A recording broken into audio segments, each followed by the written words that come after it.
Sir आपको नहीं लगता कि आप ये कह रहे हैं कि जम्मू कश्मीर के अंदर कोalition को मैंडेट मिला, लेकिन 38 सीटों में से कांग्रेस सिर्फ 6 जीत पाई है, 6 पे ही आगे चल रही है, आप लोगों के खाते में उतनी ही आई, वहाँ पर एज ए पार्टी आप लोगों को नुकसान हुआ है। और आपके जो कोalition पार्टनर्स हैं शिवसेना की तरफ से, जो उनकी सांसद है, उन्होंने कहा जहाँ पर भी कांग्रेस की बीजेपी से सीधी लड़ाई होती है वहाँ पर कांग्रेस उनको नहीं हरा पाती, अलायंस के साथ ही हरा पाती है। और हरियाणा में आपको लगता नहीं कि इन फाइटिंग का नुकसान हुआ? 16 आपके सिटिंग विधायक जो है वो चुनाव हारे हैं, उस पर क्या कहेंगे आप? हरियाणा के बारे में जो कुछ हमें विश्लेषण करना है ज़रूर हम करेंगे, पर पहली बात, हमें इलेक्शन कमीशन तक जो शिकायतें आ रही हैं अलग अलग ज़िलों से वो पहुंचाना है। हमने क्या किया, क्या नहीं किया, गलती कहाँ हुई, इसका विश्लेषण ज़रूर होगा, इस पर चिंतन ज़रूर होगा, बहस ज़रूर होगी, एक समिति का भी गठन होगा। ये प्रथा रहा है कांग्रेस पार्टी में, और सबसे बातचीत करके ही ये विश्लेषण होगा। पर अभी विश्लेषण का वक्त नहीं है। अभी सबसे महत्वपूर्ण बात यह है कि हमसे जीत छीना गया है,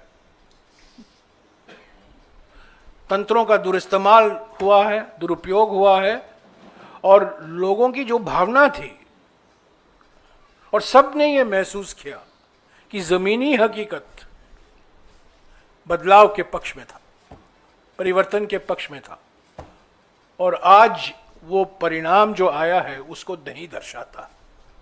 तो प्राथमिकता हमारे लिए ये है, विश्लेषण ज़रूर होगा।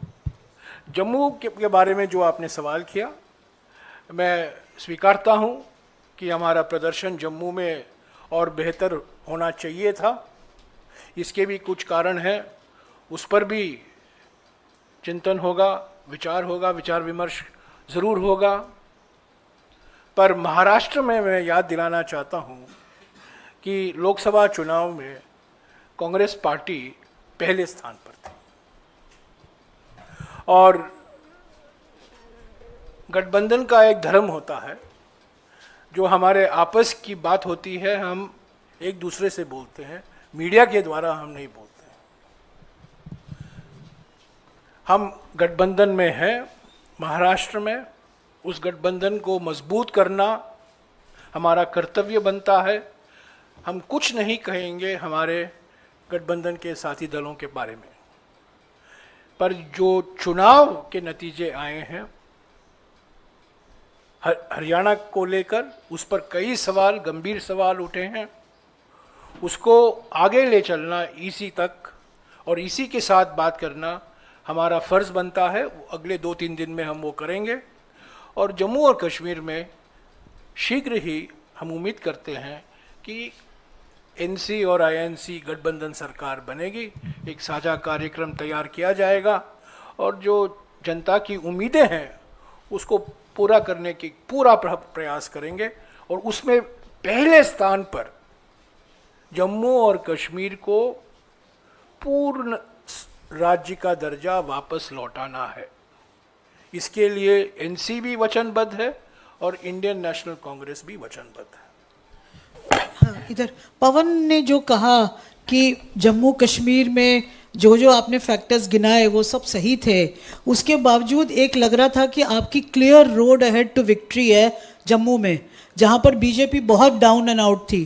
क्या ये सच है कि जो रिपोर्ट्स वहाँ से आ रही हैं कि आपका पार्टी यूनिट, आपके लीडर्स, यहाँ तक कि आपका general secretary incharge of Jammu Kashmir completely compromise थे, और उन्होंने बीजेपी से सकम करके, कॉम्प्रोमाइज़ करके ये हार आपके हाथ में दी है? क्योंकि 6 सीट में ये अभी आगे हैं, और कितना गिरेगी पता नहीं, या ऊपर होगी, पर ये जो सिचुएशन है, जो आपने बीजेपी को विक्ट्री दी है जम्मू में, ये आपकी पार्टी के लोगों ने दी है। क्या इससे आप एग्री करेंगे?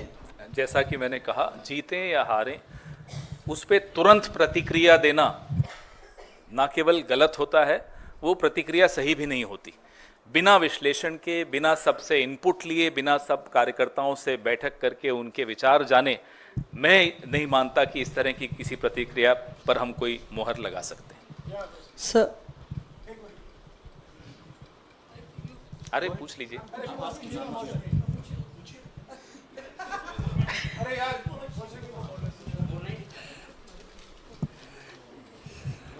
सर सर ये जो 3 जिलों का आपने जिक्र किया, तो ये कौन से जिले हैं और कितनी सीटें इसमें प्रभावित हो रही हैं इन जिलों में, ये हम लोग जानना चाहेंगे। और थोड़ी अजीबोगरीब बात नहीं है कि एक तरफ आप जम्मू कश्मीर की जीत और आगे क्या प्रक्रिया रहेगी उसका जिक्र कर रहे हैं, और दूसरी तरफ कह रहे हैं वहाँ पे जनता की जीत हुई, और दूसरी तरफ कह रहे हैं हरियाणा में अंगूर खट्टे हैं, हरियाणा में हमारी जीत छीनी गई है। अजीबोगरीब तो तब जनता होता, को क्या मैसेज? अजीबोगरीब तब होता कि जब हम कहते कि नहीं साहब सब जगह खराब है मशीन।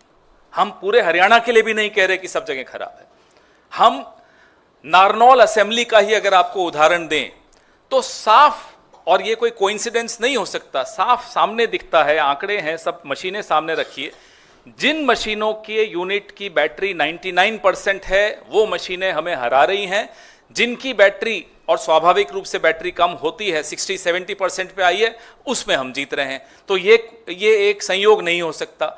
ना केवल नारनौल में ये बात है, पानीपत में ये बात है। आपने बोला कौन कौन से जिले, हिसार, महेंद्रगढ़, पानीपत, ये 3 में तो है, और बाकी जगहों से भी छुटपुट ऐसी शिकायतें आनी शुरू हुई हैं।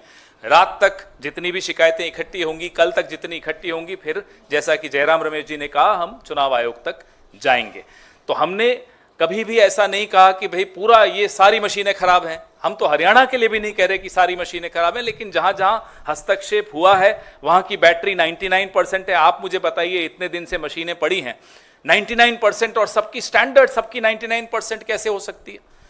और जिनको नहीं छेड़ा गया उसमें कोई 60% है, कोई 70%। और ऐसा नहीं कि शिकायत दोपहर को हुई हो, मशीनें खुलने के वक्त ही हमारे कैंडिडेट ने शिकायत की थी, तब तो कोई रिजल्ट नहीं आया था। तभी राव नरेंद्र सिंह जी ने उसी वक्त शिकायत करनी शुरू कर दी थी, हमें फोन करना शुरू कर दिया था, तब रिजल्ट आना शुरू नहीं हुआ था। इनफैक्ट तब तो आप लोग बाहर जो हमें दिखा रहे थे कि रुझान हमारे पक्ष में चल रहे थे 70-71 सीट पे, तब भी हमने लिखित शिकायत हमारे राव नरेंद्र सिंह जी ने और पानीपत वाले कैंडिडेट ने करनी शुरू कर दी थी। So you said that results are not acceptable to the Congress. Could you elaborate on that? And what are the, apart from approaching the EC, will you also take legal recourse? What do you exactly mean when you say that it is not acceptable to you? Well, in response to जो मौसमी ने सवाल किया था कितने सीटों का सवाल है, हमारा अनुमान है कि 12-14 सीटें ऐसे हैं जहां गंभीर, इससे भी ज़्यादा हो सकती हैं, पर पहला लिस्ट जो हमने तैयार किया है 12 या 14 सीटें ऐसे हैं जहां गंभीर सवाल उठाए गए हैं उम्मीदवारों द्वारा। तो ये कल ही बता पाएंगे फाइनल कितने सीटें हैं, पर आज मैं बता सकता हूं 12 से 14 सीटें पर गंभीर सवाल उठते हैं। The reason why we are not accepting it is because not only is it surprising, not only is it unexpected, but there are serious issues that have been raised on the integrity of the counting process, of the functioning of the EVMs in at least 4 districts, as my colleague has already identified, in which about 12 to 14 constituencies are involved. It could be more. We will have the final list tomorrow. We'll share it with you. We will be going to the Election Commission. Election Commission is our first stop. We have to go to the Election Commission.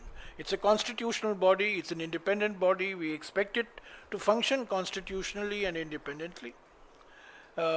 And so we will be seeking time from them. We hope to get time from them. We hope to submit our list of detailed complaints to them. And then afterwards, whatever is required to be done will be done. But as of today, we cannot accept the fact that the results reflect the proper functioning of our democratic system. There are serious questions on the integrity of the instruments of the system, namely the EVM, and also the extraordinary pressure that has been brought to bear on local administration officials. Remember, Haryana has been a double engine government, so it's a double engine pressure. It's a pressure from the state government and a pressure from the union government as well. So there was an environment in which people have lost by 200 votes, 300 votes, 50 votes. People who were leading, who had healthy leading margins, have ended up losing by 100, 200, 250 votes. Can be explained only by manipulation and pressure.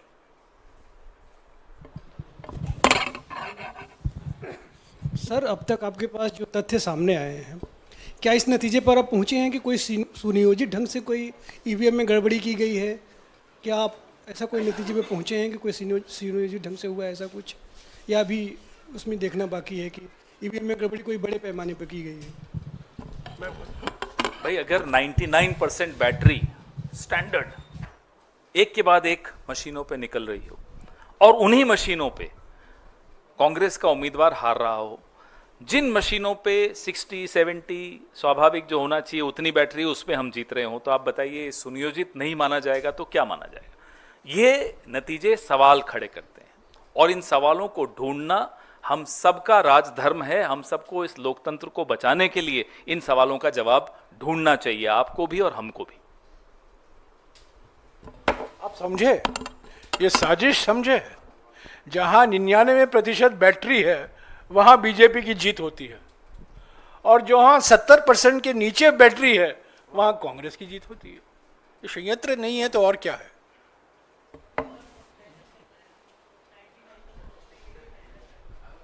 हाँ जी, 2 राज्यों के चुनाव हो जाने के बाद अब नहीं, अभी इन 2 राज्यों तक ही सीमित रखेगा। नहीं, 2 राज्यों के बाद मैं उसी पे सवाल कर रहा हूँ। 2 राज्यों के चुनाव हो जाने के बाद परिणाम भी आ गए हैं, तो ईवीएम को लेकर के क्या मत हैं आपके? नहीं, यही तो बात कर रहे हैं हम लोग। चलिए, और कोई सवाल? हाँ जी,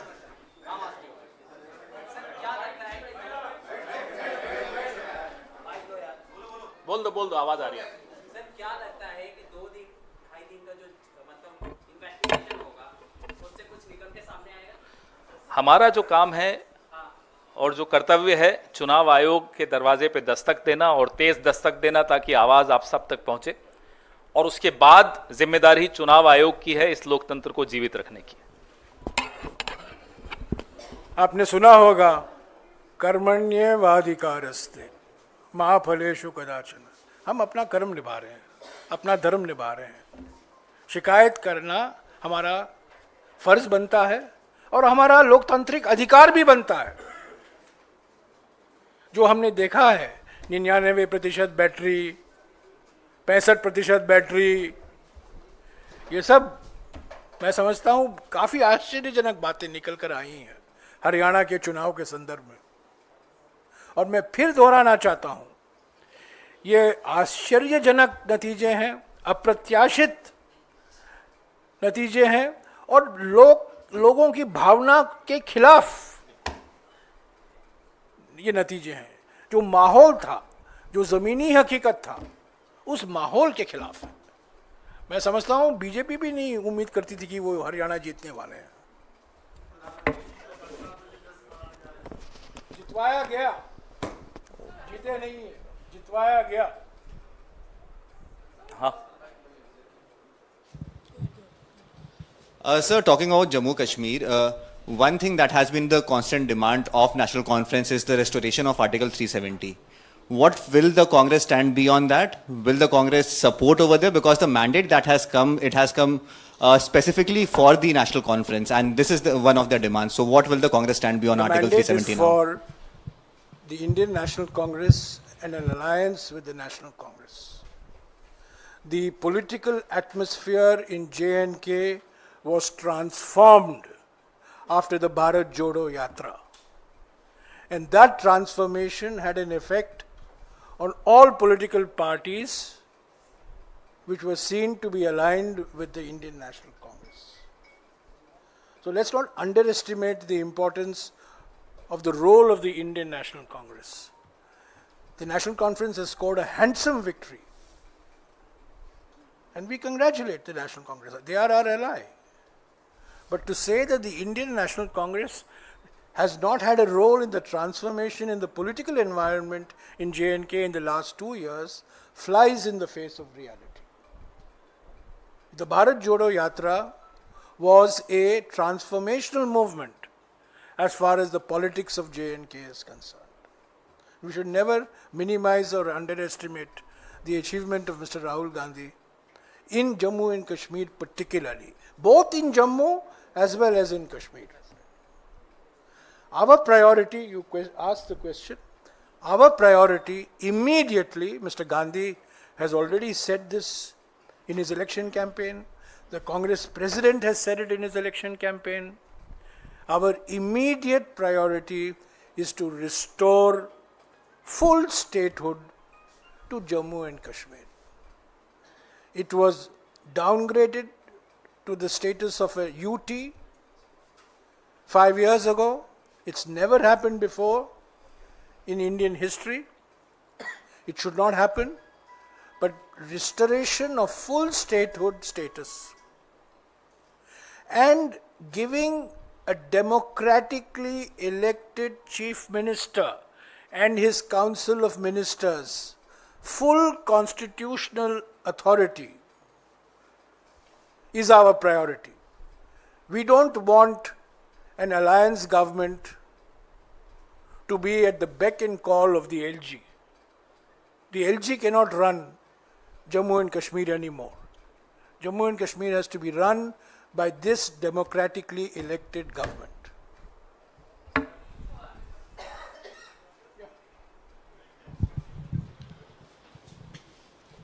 Sir, that the Congress candidate from Jeend, his name is Bijender Singh, we just got his bite and he's stating he's lost the election by 32 votes. You were mentioning that a lot of elections have been lost in very thin margins. And while you also spoke about the foul play, he has said that this defeat is because of the independent candidate cutting his share. So that does... There could be different reasons in different areas. What the complaints that we've got and that we are getting are from 3 districts primarily. And then when we compile those complaints, we'll take them to the Election Commission. As I said, one size doesn't fit all. Different constituencies have different reasons for their victories or defeats. Sir अभी मैंने एक BJP के राष्ट्रीय प्रवक्ता का interview किया तो उनका कहना है कि जब कांग्रेस जहां जीती वहां ईवीएम सही होता है, जब वो हार जाती है तब कहती है ईवीएम खराब होता है. तो इस पर सर क्या कहेंगे आप? 2009 में अडवाणी जी ने एक किताब का रिलीज़ की थी, लॉन्च की थी, जो जीवीएल नरसिम्हा ने लिखी थी ईवीएम्स के खिलाफ, और उसमें पूरा टेक्निकली समझाया था कि ईवीएम्स कैसे गलत हैं. तो उनको कहिए पहले 2014 का रिजल्ट को ठुकराएं, रिजेक्ट करें, 19 को रिजेक्ट करें, फिर हमसे बहस करें आकर.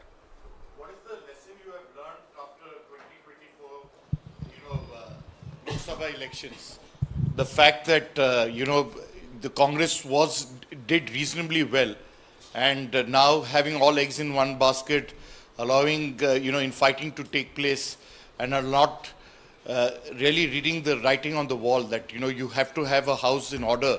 If there was any lesson that was learned in 2024 was for Congress to be united and fight together. What was the reason? Because we saw Selja speaking out, we saw Huda there.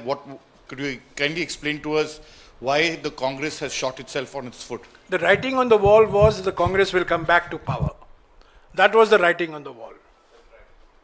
That has been deliberately erased. The writing on the wall was very, very clear to anybody who was willing to read the writing on the wall. Why did it happen? But there are people who are experts in replacing walls. They just replace the wall. Or machines. Or in this case, machine.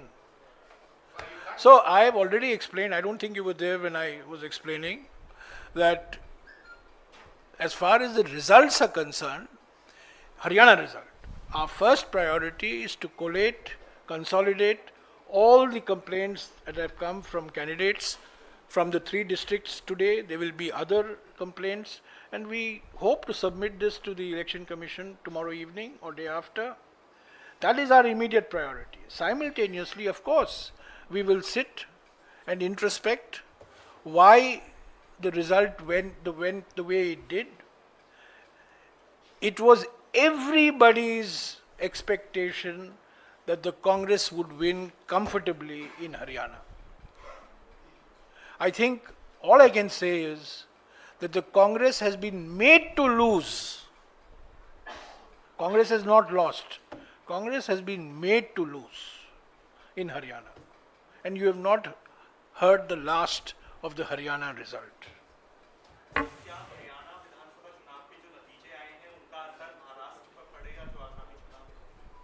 Lok Sabha में हरियाणा में आपने देखा हमारी कैसी अच्छी performance रही।